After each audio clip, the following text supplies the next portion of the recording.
Good evening बच्चों, मैं स्वागत करता हूं आपका इस प्यारे से यूट्यूब चैनल पे। तो बच्चों, आज हम लोग जो है क्लास 10th की जो है केमिस्ट्री का चैप्टर नंबर 1 पढ़ेंगे। तो आइए शुरू करते हैं बच्चों, एक प्यारा सा सेशन। ये सेशन जो है बेसिकली बच्चों यूपी बोर्ड और सीबीएसई बोर्ड दोनों ही माध्यम के बच्चों के लिए होगा। ये सेशन जो होगा आपका बाइलिंगुअल होगा, यानी हिंदी और इंग्लिश दोनों ही भाषाओं में होगा।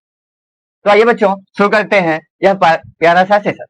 तो सबसे पहले हम इस चैप्टर के बारे में बताते हैं। तो ध्यान दीजिए बच्चों, आपका चैप्टर नंबर 1 क्लास 10th का विज्ञान का पहला चैप्टर है रासायनिक अभिक्रियाएं एवं समीकरण। तो इस चैप्टर में हम लोग जो है बच्चों सबसे पहले रसायन विज्ञान का परिचय जान लेते हैं कि रसायन विज्ञान होता क्या है।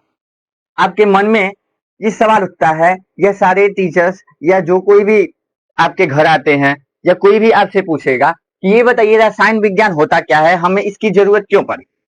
तो सबसे पहले हम एक छोटा सा इसका ब्रीफ हिस्ट्री जान लेते हैं। आप लोग मिस्र जानते होंगे, मिस्र एक देश है। तो वहां पर एक बीमारी चली हुई थी, उस बीमारी का नाम है चेचक।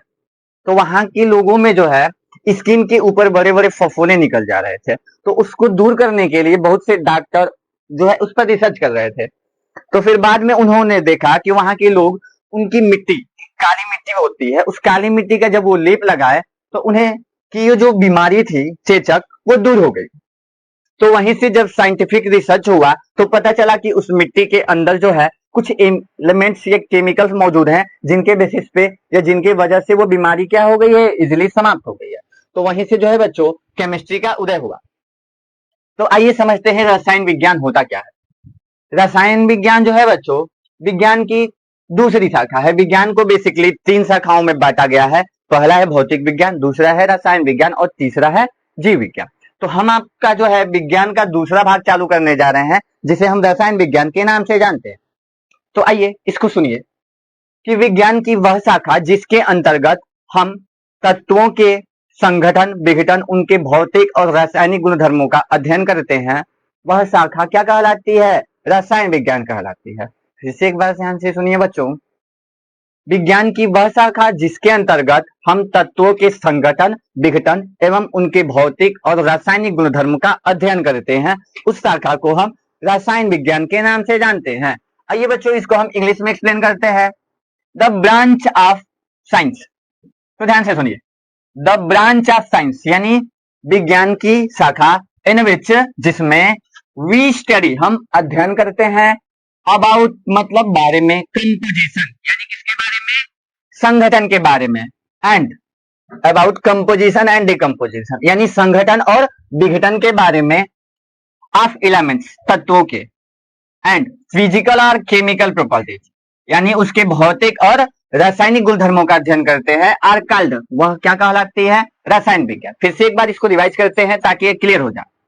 देखिए, द ब्रांच ऑफ साइंस यानी विज्ञान की वह शाखा, इन विच जिसमें वी स्टडी हम पढ़ते हैं, सीखते हैं, अबाउट मीन्स बारे में, कंपोजिशन यानी किसके बारे में? संगठन के बारे में। संगठन का मतलब होता है कि कैसे दो लोग एक दूसरे के साथ संगठित हो जाते हैं।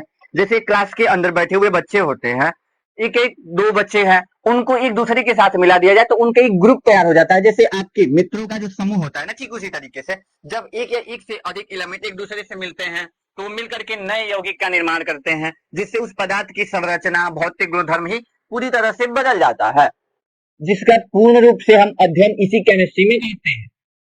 तो आइए इसको एक्सप्लेन करते हैं। कंपोजिशन एंड डिकम्पोजिशन, विघटन के बारे में। जैसे कोई एक यौगिक है, जब उसको डिकम्पोज किया जाता है तो वो क्या होता है? टूट जाता है। जैसे एक यौगिक है, वो टूटने के बाद क्या होता है? यानी उसका विघटन होता है या टूट करके वो अलग अलग हो जाता है। ऑफ एलिमेंट्स किसके? तत्वों का। एंड मतलब और फिजिकल और केमिकल प्रॉपर्टीज यानी उनके भौतिक और रासायनिक गुणधर्मों के बारे में पढ़ते हैं। आर कॉल्ड कहलाता है केमिस्ट्री, यानी इसी को हम रसायन विज्ञान के नाम से जानते हैं। जैसे देखिए, यहाँ हाइड्रोजन हो गया ये, और ये नाइट्रोजन हो गया, ये हाइड्रोजन हो गया। जब ये दोनों एक दूसरे के साथ मिलते हैं तो इनके संयोग से या इनके कंपोजिशन से या संगठन से एक यौगिक बनता है जिसको हम अमोनिया गैस के नाम से जानते हैं। नाइट्रोजन गैस की खोज जो है डेनियल रदरफोर्ड ने किया था और हाइड्रोजन गैस की खोज हेनरी कैवेंडिश ने किया था। ये दोनों जब एक दूसरे के साथ Fe आयरन उत्प्रेरक और यहाँ पे यम ओ MO, ये मोलिबेडनम होता है। आयरन उत्प्रेरक और मोलिबेडनम वर्धक की उपस्थिति में ये जब नाइट्रोजन और हाइड्रोजन एक दूसरे के साथ रिएक्ट करते हैं तो अमोनिया गैस बनता है। तो क्लियर है बच्चों।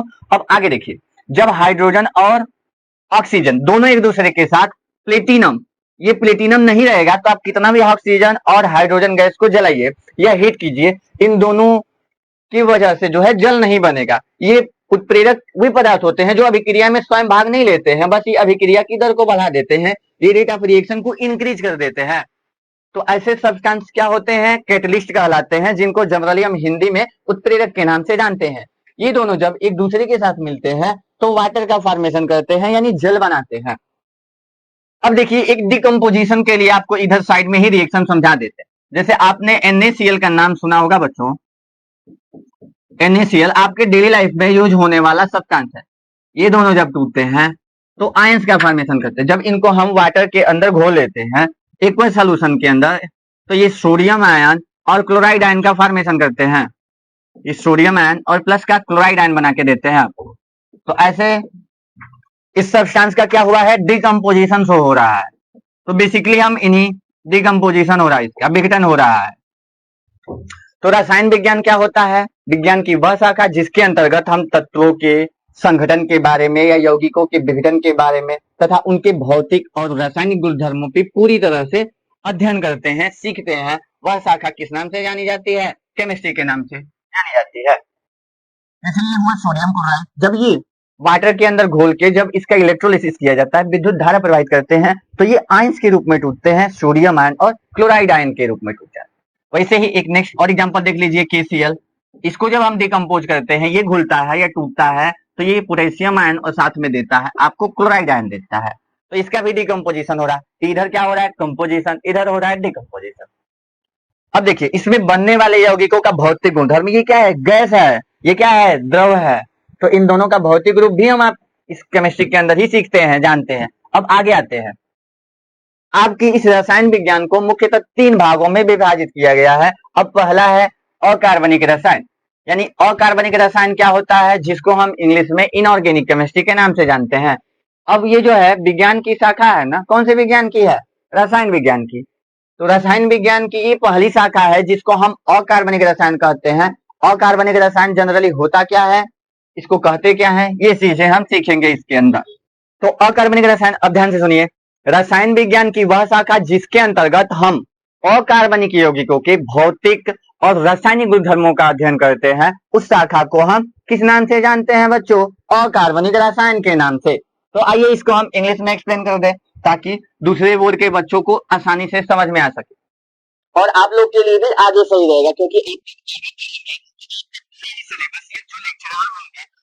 वो आपको इंग्लिश में पढ़ाएंगे तो आपका हिंदी और इंग्लिश दोनों ही सही रहेगा। तो आप कहीं भी कम्पिटिट कर पाएंगे किसी भी एग्जाम में, या आपका बोर्ड एग्जाम का पेपर भी 2 लैंग्वेज में आता है, इसलिए आप 2 माध्यमों से तैयार रहेंगे तो अच्छा रहेगा आपके लिए। तो आइए हम पढ़ते हैं इनऑर्गेनिक केमिस्ट्री क्या होता है बच्चों। द ब्रांच ऑफ केमिस्ट्री, यानी रसायन विज्ञान की शाखा, इन विच, जिसमें वी स्टडी, हम अध्ययन करते हैं, सीखते हैं, अबाउट में, इस बारे में, फिजिकल एंड केमिकल प्रॉपर्टीज, यानी भौतिक और रासायनिक गुणधर्मों के बारे में, of inorganic compound. Inorganic compounds का मतलब अब तो आपको हम पहचान करना भी सिखाते हैं यहीं पे। तो ऐसे यौगिक जिनके अंदर कहीं भी कार्बन ना हो, कार्बन हो अगर तो उसके साथ साथ हाइड्रोजन होना चाहिए, ऑक्सीजन होना चाहिए, तो ऐसे ही कंपाउंड होते हैं बच्चों जनरली अकार्बनिक यौगिक। अभी हम आपको आगे नोट में एक बताएंगे जब कार्बनिक रसायन पढ़ा ले तब। तो आइए अब समझते हैं हम द ब्रांच ऑफ केमिस्ट्री, फिर से सुनिए, द ब्रांच ऑफ केमिस्ट्री यानी रसायन विज्ञान की शाखा, इन विच, जिसमें वी स्टडी, हम सीखते हैं, पढ़ते हैं, अबाउट में, इस बारे में, फिजिकल और केमिकल प्रॉपर्टीज, यानी भौतिक और रासायनिक गुणधर्मों के बारे में, ऑफ इनऑर्गेनिक कंपाउंड्स, यानी अकार्बनिक यौगिकों के, आर कॉल्ड, कहलाता है इनऑर्गेनिक केमिस्ट्री। तो उसको हम किस नाम से जानते हैं बच्चों, अकार्बनिक रसायन के नाम से जानते हैं। देखिए ये क्या हो गया, H2O। H2O क्या है, एक अकार्बनिक यौगिक है। इसमें कहीं कार्बन दिख रहा है, नहीं है, क्योंकि इसमें कार्बन एब्सेंट है, तो ये क्या होगा, कार्बनिक यौगिक होगा, सॉरी अकार्बनिक यौगिक होगा। अगला है H2SO4, इसमें भी कार्बन नहीं है। KCl, ये पोटेशियम क्लोराइड, जिसको काला नमक या ब्लैक साल्ट कहते हैं, ये सोडियम क्लोराइड। ये HCl, हाइड्रोक्लोरिक एसिड या हाइड्रोक्लोरिक अम्ल। तो ऐसे कंपाउंड जो है बच्चों जनरली किस नाम से जाने जाते हैं, इनऑर्गेनिक कंपाउंड या अकार्बनिक कहते हैं, इन्हीं को अकार्बनिक यौगिक कहते हैं। अगला है कि जब हम हाइड्रोजन गैस को ऑक्सीजन गैस के साथ प्लेटिनम उत्प्रेरक की उपस्थिति में प्रयोगशाला में, ये लैब के अंदर लेबोरेटरी में हीट करते हैं तो ये वाटर का फॉर्मेशन करता है।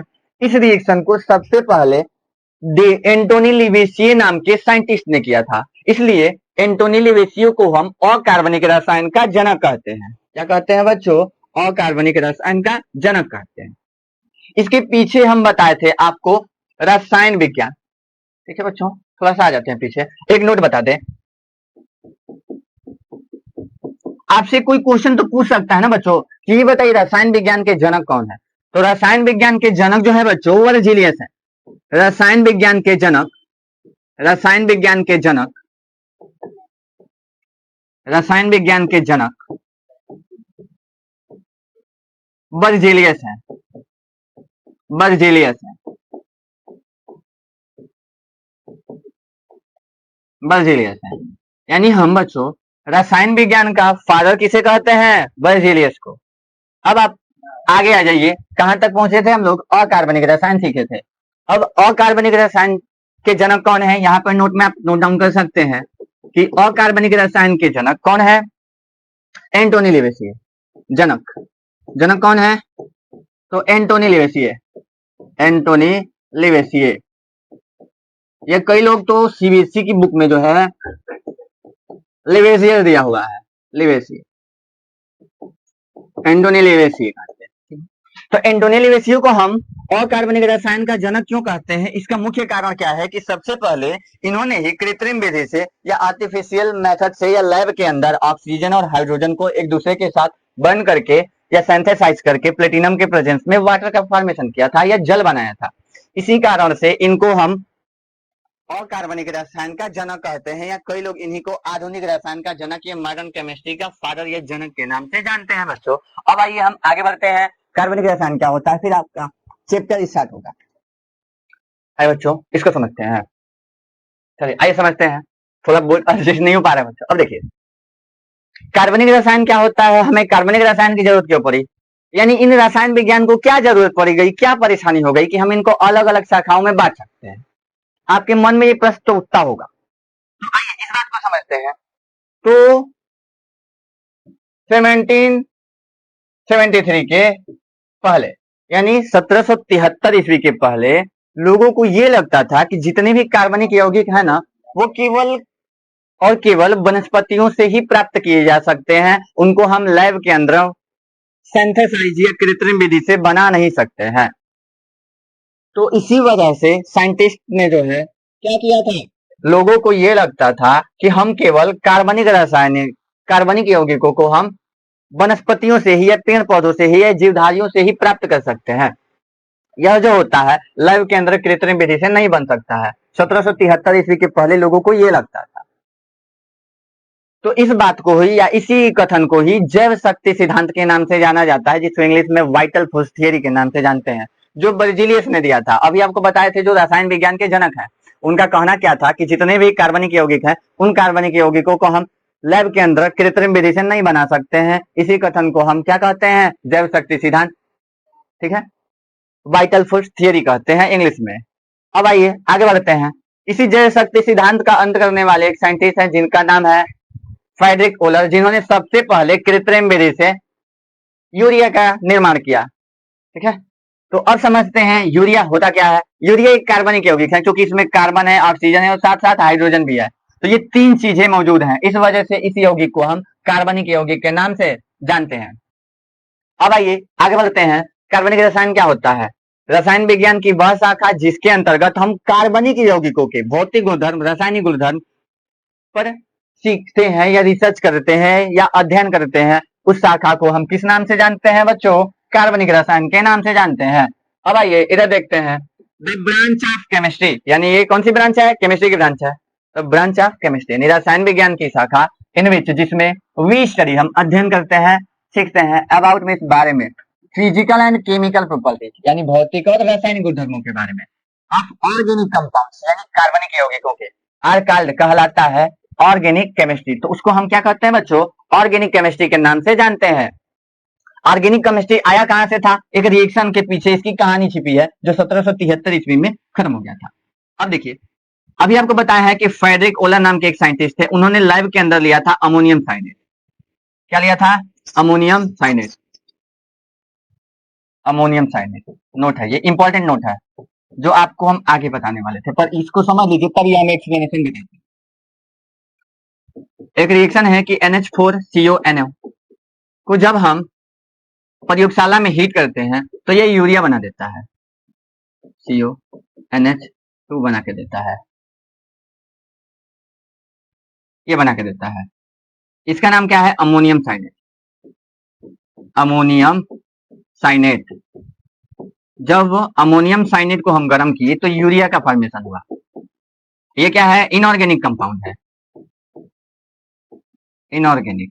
क्योंकि देखिए ये अमोनियम साइनेट, ये CN है, इसमें कार्बन नहीं है, साइनाइड है। CN होता है साइनाइड, क्योंकि इसमें कार्बन एब्सेंट है, ऑक्सीजन और हाइड्रोजन तो है, साइनाइड CN के साथ है, ये कार्बन और नाइट्रोजन एक साथ है, ठीक है। तो ये इनऑर्गेनिक कंपाउंड, इनऑर्गेनिक कंपाउंड को जब ये लैब के अंदर हीट किए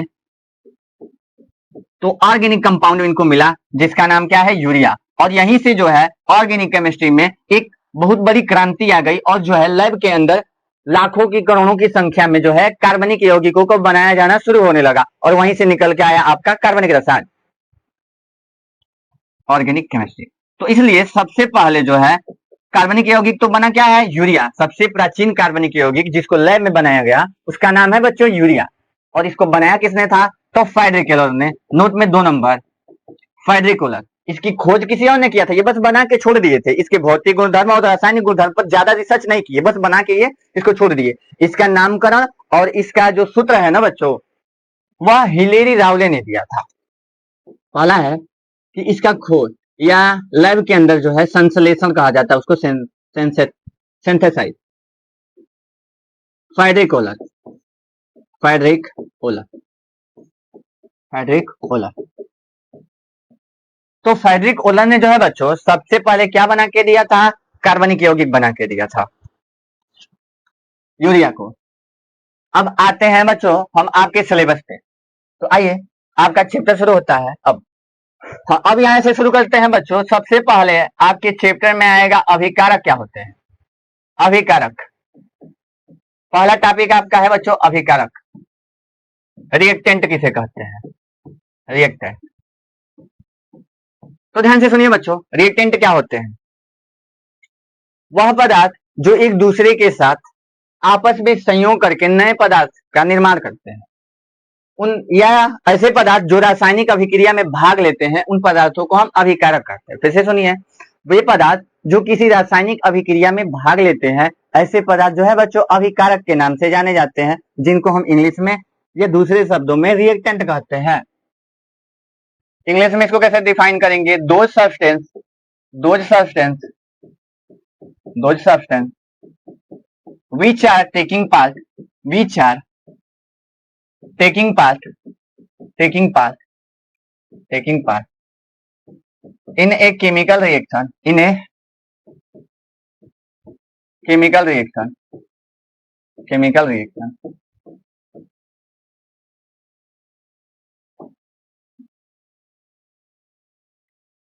chemical reaction are called reactant, reactant.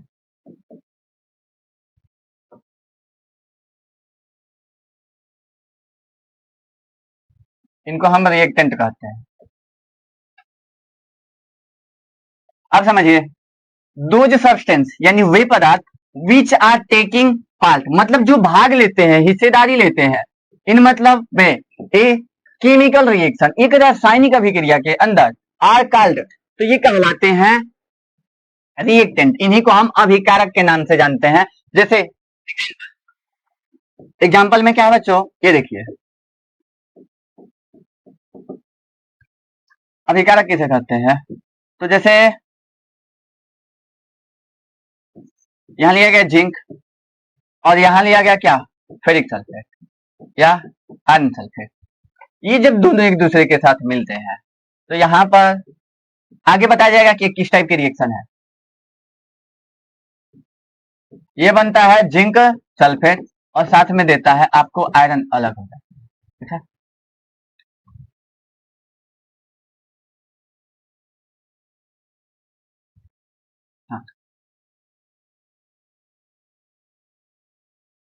जब ये जिंक जो होता है फेरिक सल्फेट के साथ रिएक्ट करता है, ये दूसरा रिएक्शन लेते हैं बच्चों, इजी लेते हैं, ये इसको आगे पढ़ेंगे। अभिकारक में जैसे एक छोटा सा एग्जांपल ले लेते हैं सल्फर, और एक ले लेते हैं हम ऑक्सीजन, नहीं नाइट्रोजन ऑक्सीजन को लेकर दिखाते हैं, ये आसान रहेगा। इसके बारे में थोड़ा सा हिस्ट्री भी आपको बता देंगे, जो मेन आता है आपके कॉम्पिटिटिव एग्जाम में भी आता है।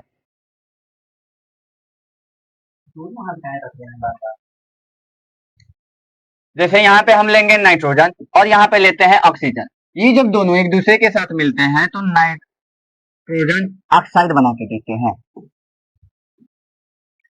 यहाँ पे ये हो गया नाइट्रोजन, जब नाइट्रोजन गैस और ये ऑक्सीजन गैस, ऑक्सीजन गैस, ये जब नाइट्रोजन गैस और ऑक्सीजन गैस दोनों एक दूसरे के साथ मिलते हैं तो यहाँ पे नाइट्रस ऑक्साइड बना के देते हैं, नाइट्रस ऑक्साइड, जिसको हम लाफिंग गैस के नाम से जानते हैं, लाफिंग गैस के नाम से जानते हैं। ठीक है बच्चों, अब देखिए, तो ये दोनों जो है एक रिएक्शन में भाग ले रहे हैं, एक अभिक्रिया के अंदर भाग ले रहे हैं, तो ये दोनों क्या हो गए, रिएक्टेंट। क्या हो गए बच्चों, रिएक्टेंट। ठीक है, तो यहीं से क्लियर हो गया। तो ऐसे पदार्थ जो रासायनिक अभिक्रिया के अंदर भाग लेते हैं ना, उनको हम किसके नाम से जानते हैं, अभिकारक के नाम से। नेक्स्ट आपका अगला टॉपिक है बच्चों,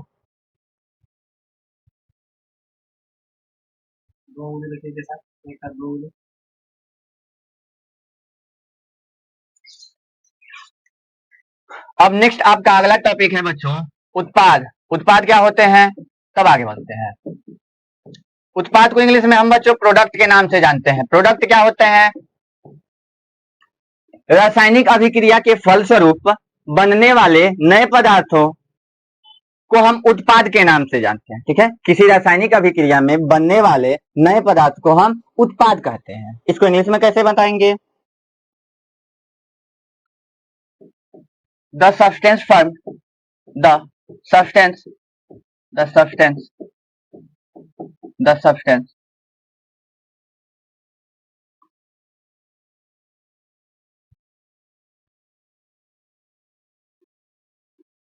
द सब्सटेंस, एक मिनट,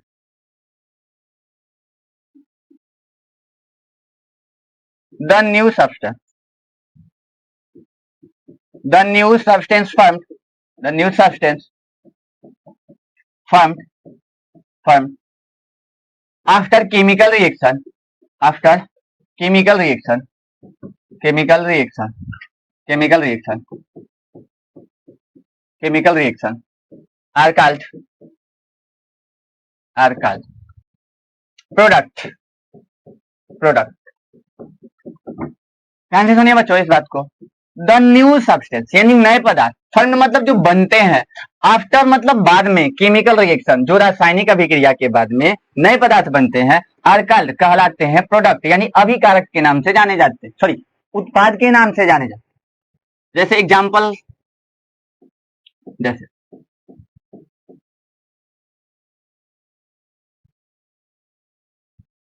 जैसे यहाँ पे ये हाइड्रोजन हो गया, ये ऑक्सीजन हो गया, ये दोनों आपस में जब प्लेटिनम के प्रेजेंस में हीट होते हैं तो H2O का फॉर्मेशन करते हैं, जल बना के देते हैं आपको। ये हाइड्रोजन हो गया, हाइड्रोजन, ऑक्सीजन, ऑक्सीजन में ये वाटर बना के देते हैं आपको, वाटर बना के देते हैं। तो ये दोनों अभिकारक हो गए, यहाँ ये रिएक्टेंट हो गए। इंग्लिश में लिख रहे हैं बच्चों, और समझ लीजिएगा।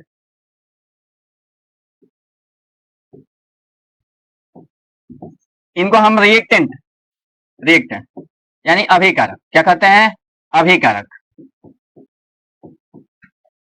और ये क्या है, उत्पाद, उत्पाद।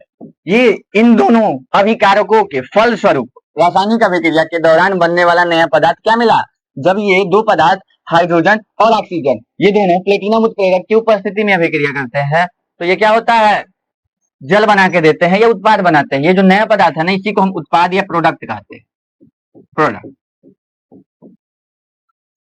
ये इतना क्लियर हुआ। एक और एग्जांपल देख लीजिए, फिर आगे बढ़ते हैं हम लोग। दूसरा हो गया,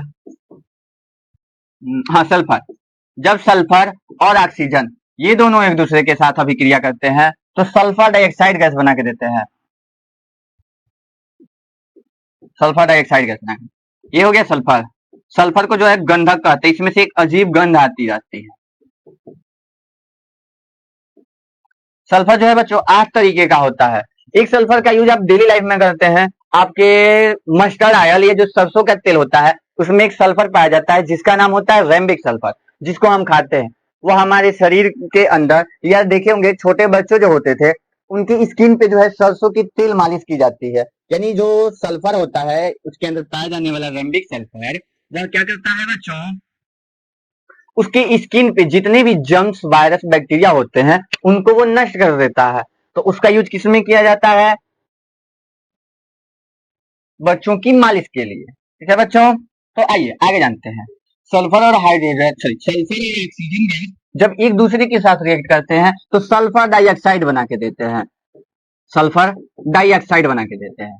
और ये जो सल्फर डाइऑक्साइड होता है, ये गैस होता है। इसकी गंध जो है बच्चों सड़े हुए अंडे जैसी होती है, इतनी अजीब गंध होती है कि इसको सूंघने के लिए एकदम महसूस होने लगेगा, आप तुरंत उल्टी कर सकते हैं। और यह गैस जो है बच्चों जनरली आपके घरों में पाए जाने वाले जो गैस चेंबर, लेटरिन के पाइप होती है, उससे निकलती है। ये जो होती है सल्फर डाइऑक्साइड गैस, बिल्कुल सड़ा हुआ अंडा जैसा गंध देता है। बिल्कुल उसी तरीके से गंध होती है सल्फर डाइऑक्साइड की। जब ये सल्फर और ऑक्सीजन दोनों एक दूसरे के साथ रिएक्ट करते हैं, ये दो अभिकारक एक दूसरे के साथ अभिक्रिया करते हैं, तो उत्पाद बना के देते हैं। ये होता है सल्फर डाइऑक्साइड। ये रिएक्टेंट होते हैं, रिएक्टेंट। और ये होता है प्रोडक्ट। क्या होता है बच्चों? प्रोडक्ट। तो चलिए, आप लोग अब सीख चुके अभिकारक क्या होते हैं, उत्पाद क्या होते हैं। आइए आपका नेक्स्ट अगला टॉपिक है बच्चों अभिक्रिया। अभिक्रिया क्या होती है, इसको जानना है, यानी रिएक्शन। आपके मन में ये सवाल हो रहा होगा कि आप बार बार अभिक्रिया बोल रहे हैं, तो ये बताइए अभिक्रिया क्या होता है, अभिक्रिया क्या होता है। तो आइए इसको समझते हैं, बस एक बार रुकिए।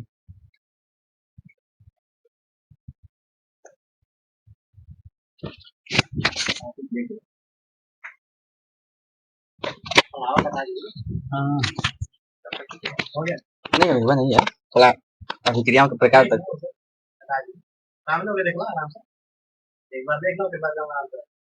थोड़ा टॉपिक और भूल गया, डायरेक्ट क्वेश्चन से आएगा ना। क्रिया क्या होता है?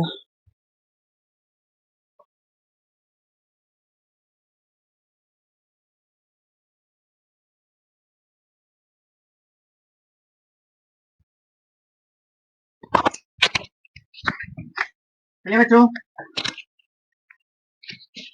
चलिए बच्चों आइए शुरू करते हैं अभिक्रिया, जिसको हम इंग्लिश में रिएक्शन के नाम से जानते हैं। ये रिएक्शन होता क्या है बच्चों, इसको सीखना है आपको। तो अभिक्रिया क्या होता है बच्चों? देखिए अभिक्रिया, सुनिए, यह एक ऐसी क्रिया है जिसमें पदार्थों के गुण, संघटन और उनके रासायनिक गुणधर्म परिवर्तित हो जाते हैं। तो अभिक्रिया एक यह क्रिया, सॉरी, अभिक्रिया एक ऐसी क्रिया है जिसके अंदर पदार्थों के गुणधर्म, संरचना और संगठन क्या होता है, बदल जाता है। जब अलग अलग पदार्थ एक दूसरे के साथ रिएक्ट करते हैं, संयोग करते हैं, क्रिया करते हैं, तो उस क्रिया के दौरान उनकी संरचना, गुणधर्म और भौतिक गुण दोनों ही बदल जाता है। तो इसको हम, या इसी क्रिया को, या यह प्रक्रिया ही अभिक्रिया के नाम से जानी जाती है। अब आइए इसको इंग्लिश में डिफाइन करते हैं बच्चों। रिएक्शन क्या होता है? The process in which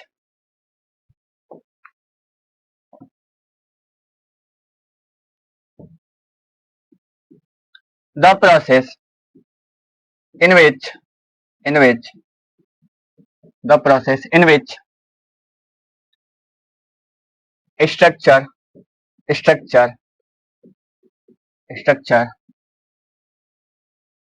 composition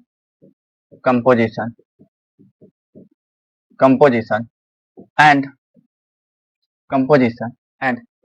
physical nature change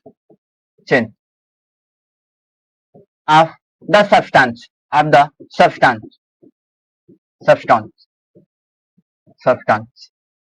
called reaction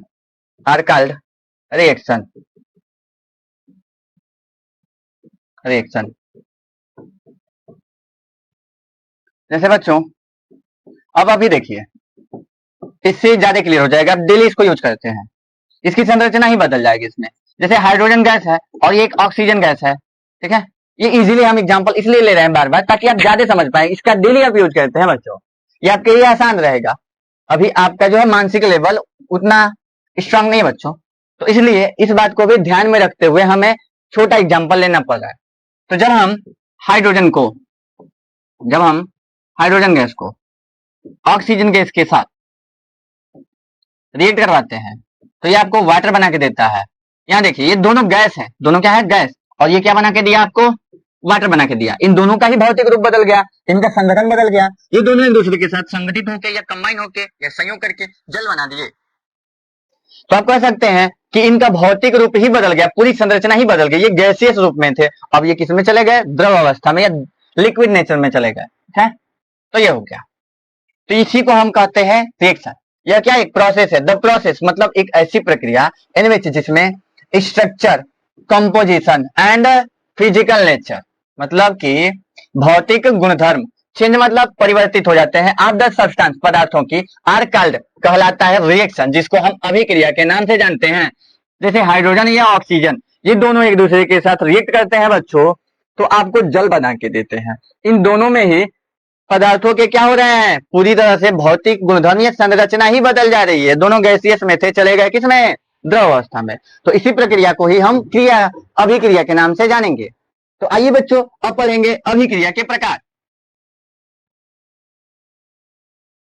अभिक्रिया के प्रकार, अभिक्रिया के प्रकार, अभिक्रिया के प्रकार। अभिक्रिया के प्रकार ये types of reaction, types of reactions. Types of reactions क्या होता है बच्चों, आइए समझिए। अभिक्रिया या जो रासायनिक अभिक्रिया होती है बच्चों, अभिक्रिया मुख्य रूप से दो प्रकार की होती है। पहली होती है नाभिकीय अभिक्रिया, दूसरी होती है रासायनिक अभिक्रिया। यानी अभिक्रिया को उसके गुणों के आधार पर दो भागों में वर्गीकृत किया गया है। पहला है नाभिकीय अभिक्रिया जिसको इंग्लिश में कहते हैं न्यूक्लियर रिएक्शन, और दूसरा है रासायनिक अभिक्रिया जिसको हम कहते हैं केमिकल रिएक्शन बच्चों। तो यह जो है अभिक्रिया मुख्य रूप से दो प्रकार की होती है। These are two types, these are mainly two types, mainly two types, these are mainly two types, ठीक है। पहला क्या है बच्चों, नाभिकीय अभिक्रिया को बच्चों हम लोग इंग्लिश में न्यूक्लियर रिएक्शन कहते हैं। न्यूक्लियर रिएक्शन, न्यूक्लियर रिएक्शन क्या होता है, तो ध्यान से सुनिए। नाभिकीय अभिक्रिया क्या होता है, यह एक ऐसी अभिक्रिया होती है जिसमें परमाणु के नाभिक भाग लेते हैं। दो अलग अलग तत्व जब एक दूसरे के साथ संयोग करते हैं तो उनके नाभिक एक दूसरे के साथ भाग लेते हैं, तो उन अभिक्रियाओं को हम कहते हैं नाभिकीय अभिक्रिया, ठीक है बच्चों, न्यूक्लियर रिएक्शन। अब देखिए दूसरा है, अभी इनमें हम अंतर बताते हैं, आपको पेपर में आता है लिखने के लिए। दूसरा है बच्चों रासायनिक अभिक्रिया, जिसको आप इस चैप्टर में पढ़ेंगे। नाभिकीय अभिक्रियाओं को आप आगे पढ़ेंगे, आपके सिलेबस में जो है बच्चों रासायनिक अभिक्रिया ही है।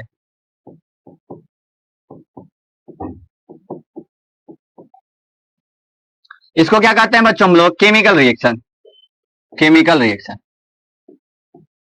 Chemical reaction. तो ये दो तरीके की होती हैं रासायनिक अभिक्रियाएं। अब आगे हम लोग बढ़ते हैं बच्चों, इनमें अंतर नाभिकीय अभिक्रियाओं में अंतर, यह आपका जो है बच्चों अभिक्रियाओं में अंतर।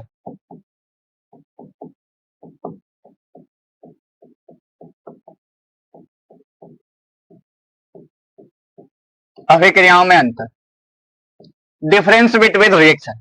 तो आइए अब समझते हैं कि नाभिकीय अभिक्रिया में अंतर क्या होता है और रासायनिक अभिक्रिया में अंतर क्या होता है बच्चों। तो सबसे पहले आप लोग पढ़िए नाभिकीय अभिक्रियाएं क्या होती है। तो यह एक ऐसी अभिक्रिया होती है, इसमें पहला क्या है कि इनमें परमाणुओं के नाभिक भाग लेते हैं। इस रासायनिक अभिक्रिया में परमाणुओं के क्या होते हैं बच्चों, नाभिक भाग लेते हैं, ठीक है।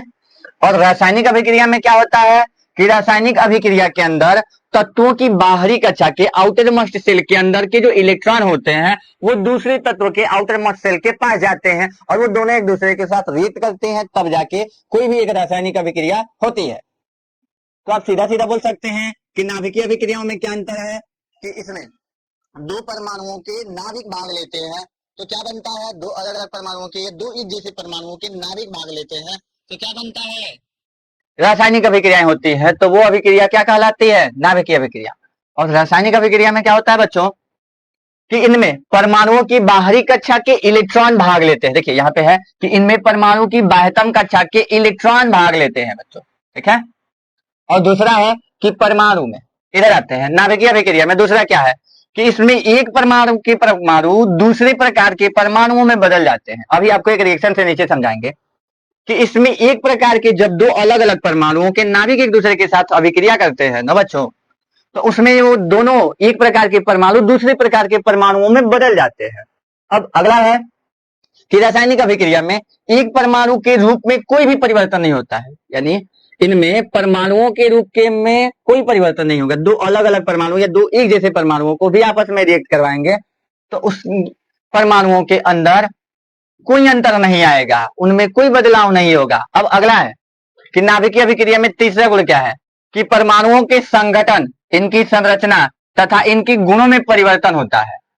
नाभिकीय अभिक्रिया में इनका संगठन, इनकी संरचना और इनके गुण ही पूरी तरीके से बदल जाते हैं। एक एग्जांपल है कि 1H2 जिसको हम क्या कहते हैं बच्चों, ड्यूटेरियम कहते हैं। इसी ड्यूटेरियम से मिलता है हमें भारी जल या गंदा जल बनता है, ठीक है बच्चों।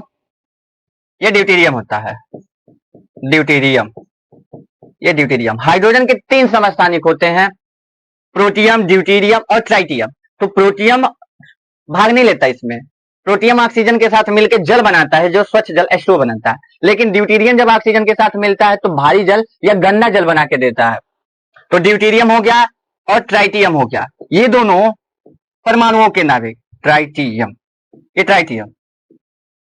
तो प्रोटियम, ड्यूटेरियम, ट्राइटियम, ये दो अलग अलग परमाणुओं के नाभिक एक दूसरे के साथ भाग लेते हैं तो यहां पर ये हीलियम बना के देते हैं, इसी को कहते हैं अल्फा पार्टिकल, अल्फा कण, और साथ में एक न्यूट्रॉन बना के देते हैं। ये क्या बना के देते हैं, न्यूट्रॉन बना के देते हैं, ठीक है। और ये क्या है, alpha particle, alpha particle, alpha particle बना के देते हैं, ठीक है बच्चों।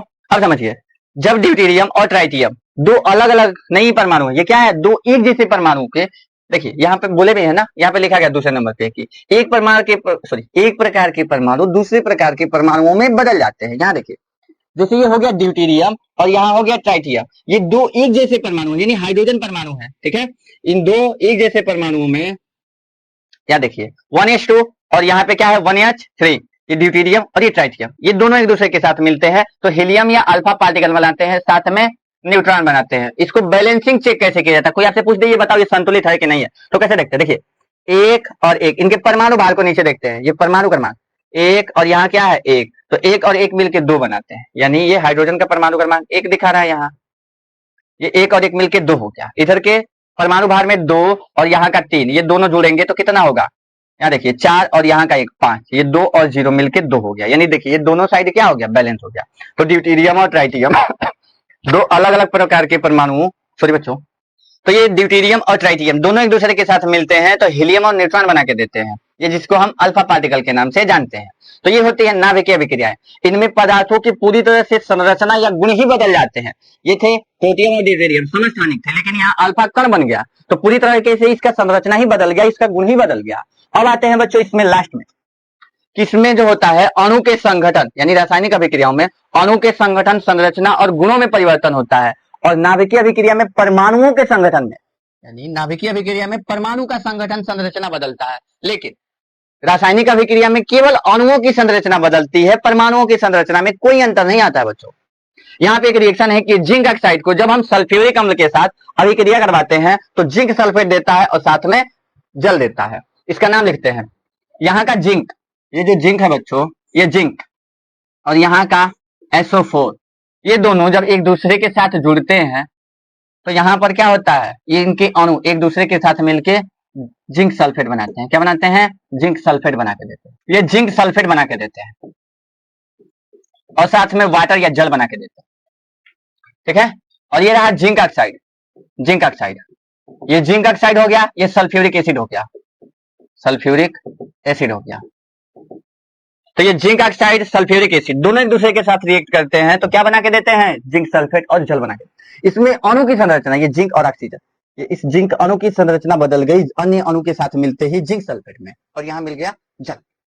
तो आइए बच्चों, ये रहा आपका अभिक्रिया में अंतर।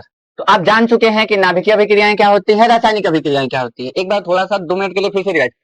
देखिए, नाभिकीय अभिक्रियाओं में परमाणु के नाभिक भाग लेते हैं, और नाभिकीय अभिक्रियाओं में एक प्रकार के परमाणु दूसरे प्रकार के परमाणु में बदलते हैं, और नाभिकीय अभिक्रिया में परमाणु की संरचना, संगठन और गुणधर्म बदलता है। और रासायनिक अभिक्रिया में क्या होता है बच्चों, कि इनमें परमाणु की बाहरी कक्षा के इलेक्ट्रॉन भाग लेते हैं, तब रासायनिक अभिक्रिया होती है या तब अभिक्रिया होती है। इसमें नाभिक भाग ले रहे थे, इसमें बाहरी कक्षा के इलेक्ट्रॉन भाग ले रहे थे। अब अगला है कि रासायनिक अभिक्रिया में परमाणु के रूप में कोई परिवर्तन नहीं होता, परमाणु का कोई रूप नहीं बदलता है, बस केवल अणु का रूप, संरचना और संगठन या गुणधर्म बदलता है।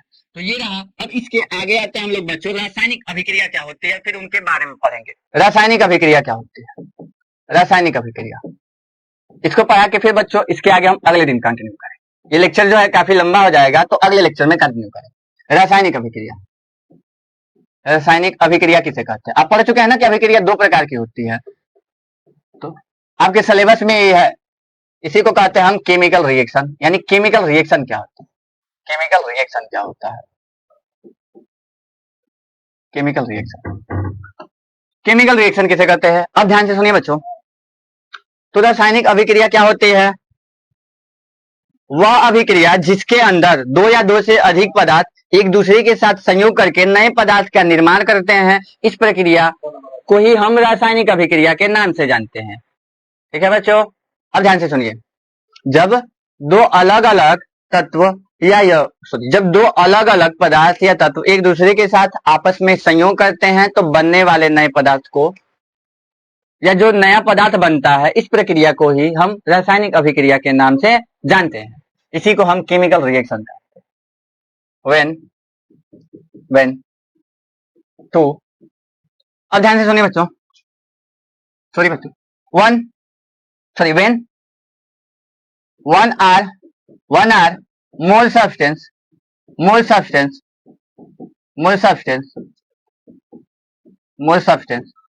combine to form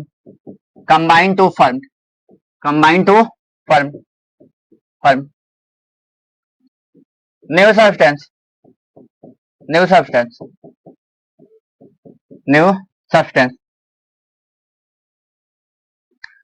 then its process is called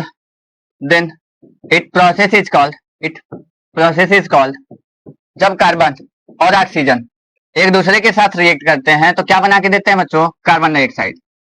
ये कार्बन हो गया, कार्बन, ये ऑक्सीजन, ये आपको क्या बना के देगा, carbon dioxide, carbon dioxide gas, ये बना के देगा। दूसरा हो गया कि जब नाइट्रोजन और हाइड्रोजन मिलते हैं, जब नाइट्रोजन और हाइड्रोजन मिलते हैं, जैसे यहाँ रहा नाइट्रोजन और यहाँ रहा हाइड्रोजन, ये दोनों एक दूसरे के साथ मिलते हैं तो आपको अमोनिया गैस बना के देता है। तो इसमें 2 अलग अलग पदार्थ एक दूसरे के साथ जब आपस में संयोग किए हैं तो इनके फलस्वरूप बनने वाला नया पदार्थ जो मिला है, तो इस घटना को ही हम किस नाम से जानेंगे, रासायनिक अभिक्रिया। इसमें क्या होता है कि जब एक या एक से अधिक पदार्थ एक दूसरे के साथ संयोग करता है तो उसके फलस्वरूप बनने वाले नए पदार्थ, या जो इस अभिक्रिया में नया पदार्थ बनता है, उस घटना को ही हम किस नाम से जानेंगे, रासायनिक अभिक्रिया के नाम। ठीक है, इंग्लिश में इसको डिफाइन करते हैं, ये अमोनिया बनाएगा, अमोनिया, अमोनिया गैस। ठीक है, इसका नाम आप जान चुके हैं। when मतलब जब 1 or more यानी एक या एक से अधिक सब्सटेंस यानी पदार्थ कंबाइन मतलब जुड़ते हैं या संयोग करते हैं, टू फॉर्म बनाते हैं, टू फॉर्म यानी बनाते हैं न्यू सब्सटेंस यानी नए पदार्थ को, देन मतलब तब, इट प्रोसेस यह प्रक्रिया, इज कॉल्ड कहलाती है केमिकल रिएक्शन, यानी यह प्रक्रिया किस नाम से जानी जाती है, रासायनिक अभिक्रिया के नाम से जानी जाती है। फिर से देखिए, when 1 or more substance यानी जब एक या एक से अधिक पदार्थ कंबाइन टू फॉर्म यानी संयोग करते हैं, बनाते हैं न्यू सब्सटेंस यानी नए पदार्थ को, देन मतलब तब, इट प्रोसेस यानी यह प्रक्रिया, इट्स कॉल्ड कहलाती है केमिकल रिएक्शन। इस अभिक्रिया को हम क्या कहते हैं? रासायनिक अभिक्रिया। जैसे कि कार्बन और ऑक्सीजन एक दूसरे के साथ रिएक्ट करते हैं तो कार्बन डाइऑक्साइड बना के देते हैं। अगला है कि जब नाइट्रोजन और हाइड्रोजन दोनों एक दूसरे के साथ संयोग करता है तो अमोनिया गैस बनता है, नाइट्रोजन गैस। और ये रहा हाइड्रोजन।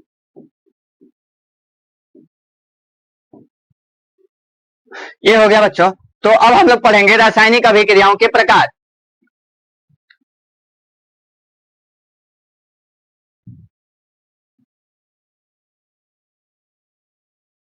अब पढ़ेंगे बच्चों हम लोग रासायनिक अभिक्रियाओं के प्रकार।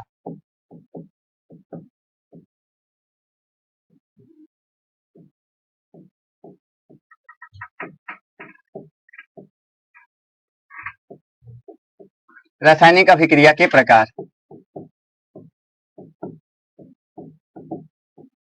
इसके आगे बच्चों जो है हम लोग अगले सेशन में स्टार्ट करेंगे। तब तक के लिए बाय बाय, टेक केयर, धन्यवाद।